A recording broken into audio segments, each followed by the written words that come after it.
Assalamualaikum warahmatullahi wabarakatuh. Bertemu kembali bersama saya Bapak Warsim di channel kita dari Jendela SD. Hari ini kita akan melanjutkan pembelajaran kita untuk kelas 5 tema 1 organ gerak hewan dan manusia, subtema 3 lingkungan dan manfaatnya pada pembelajaran yang kelima.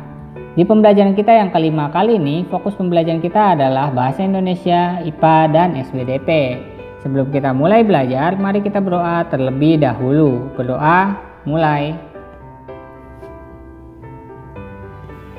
Berdoa, selesai.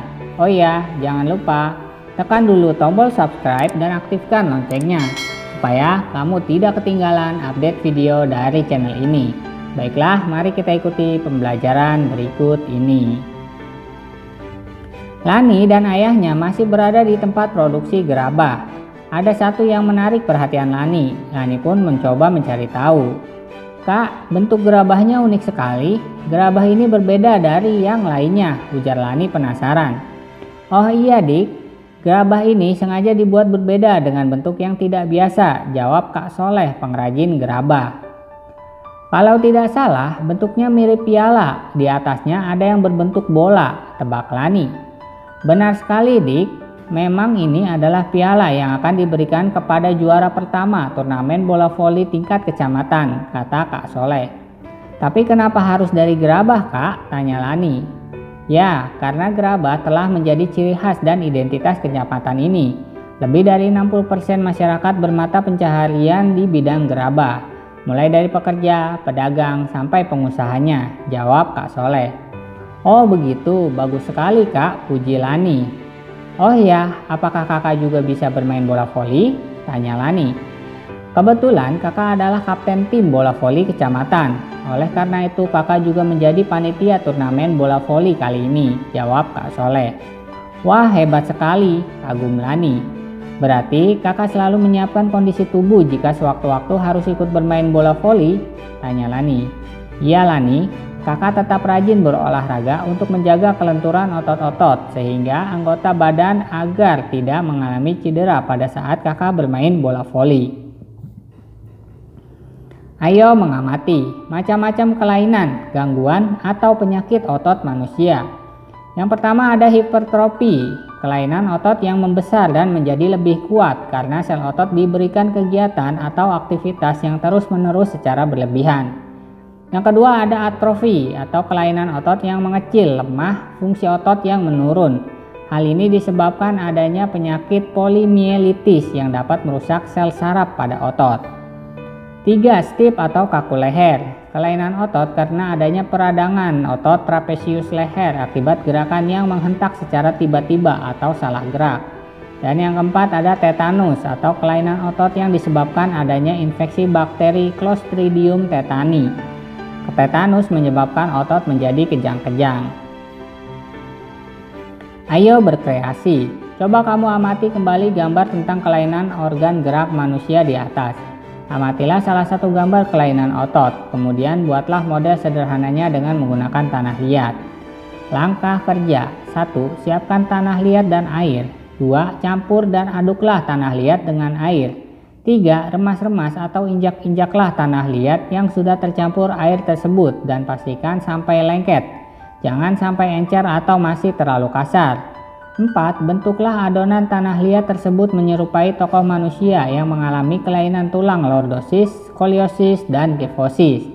5. Setelah terbentuk, keringkan dengan mengangin-anginkannya. Jangan dijemur langsung di bawah terik matahari karena akan menyebabkan terjadinya retakan dan pecah.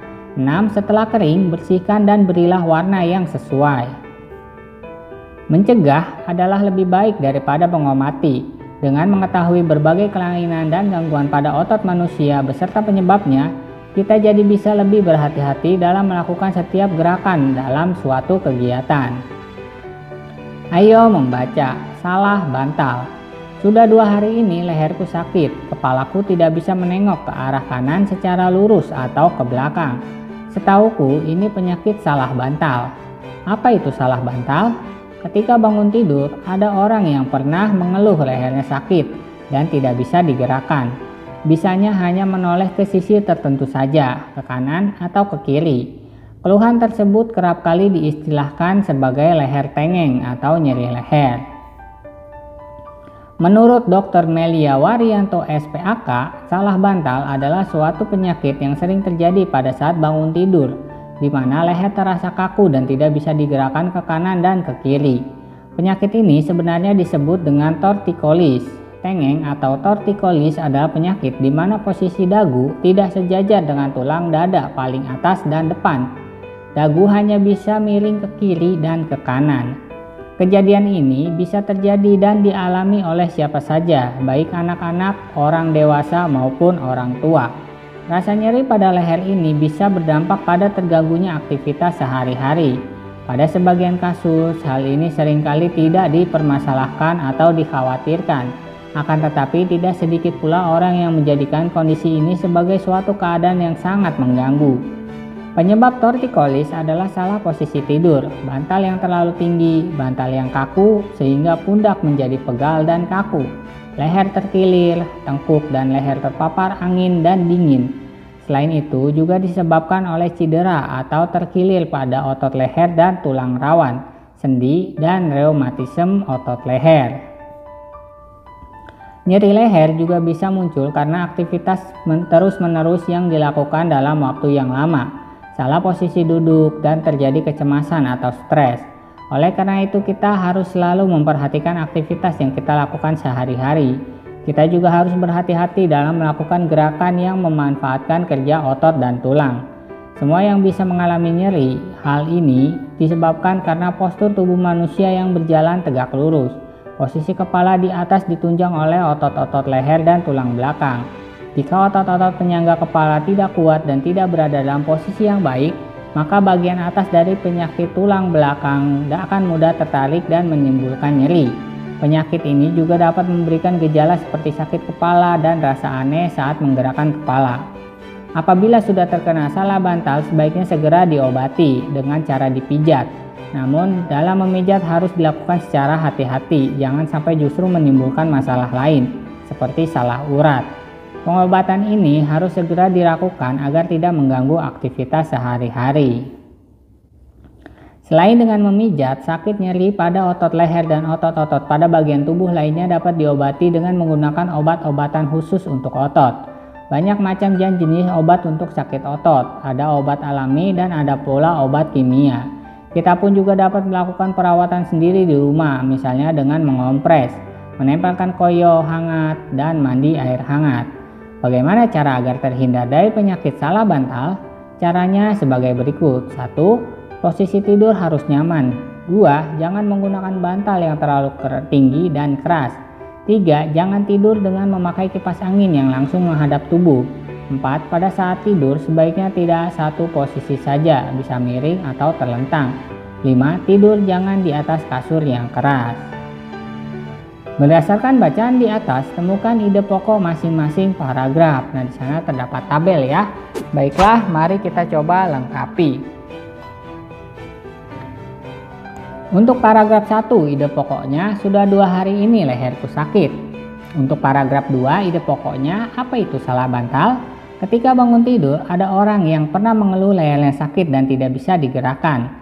Untuk paragraf 3, ide pokoknya, menurut Dr. Melia Waryanto SPAK, salah bantal adalah suatu penyakit yang sering terjadi pada saat bangun tidur, di mana leher terasa kaku dan tidak bisa digerakkan ke kanan dan ke kiri. 4. Ide pokoknya, kejadian ini bisa terjadi dan dialami oleh siapa saja. Dan paragraf kelima, ide pokoknya, penyebab torticollis adalah salah posisi tidur, bantal yang terlalu tinggi dan bantal yang kaku. Kemudian untuk paragraf ke-6, selain itu nyeri pada leher juga bisa muncul karena aktivitas terus-menerus yang dilakukan dalam waktu yang lama, salah posisi duduk dan terjadi kecemasan atau stres. Untuk paragraf ke-7, ide pokoknya semua orang bisa mengalami nyeri.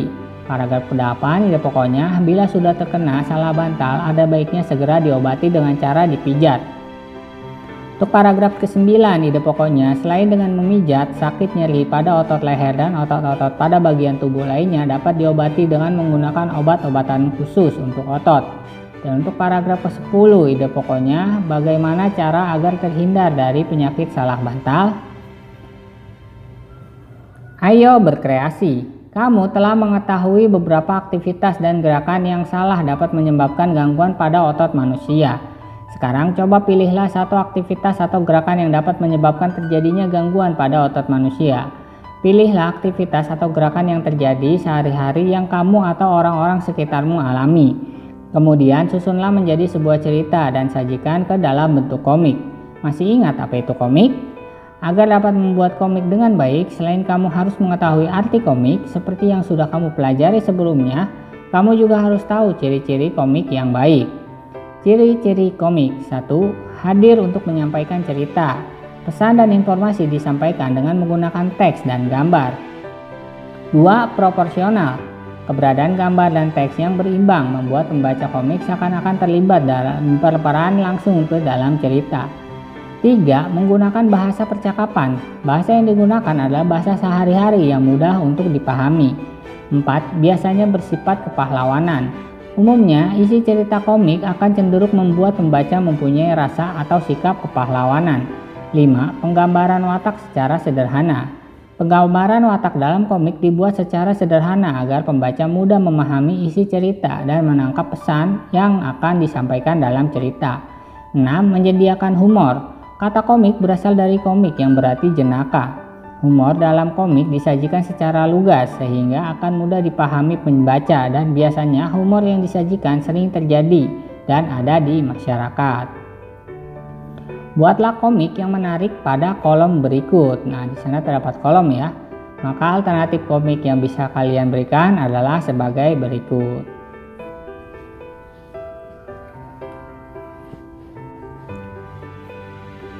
Ayo berdiskusi. Setelah gambar selesai kamu buat, ceritakan kembali gambarmu tersebut di hadapan teman dan gurumu. Jangan lupa untuk meminta tanggapan, pendapat, dan masukan dari guru dan teman-temanmu. Baiklah, cukup sekian video pembelajaran hari ini dari Bapak. Like jika kalian suka videonya, dislike jika tidak suka, serta jangan lupa share kepada teman-teman kalian yang kelas 5 SD, supaya mereka lebih mudah dalam memahami pembelajaran yang sama.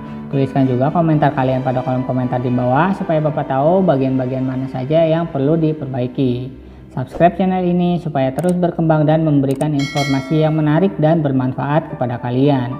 Kurang lebihnya Bapak mohon maaf. Bapak akhiri, terima kasih. Wassalamualaikum warahmatullahi wabarakatuh.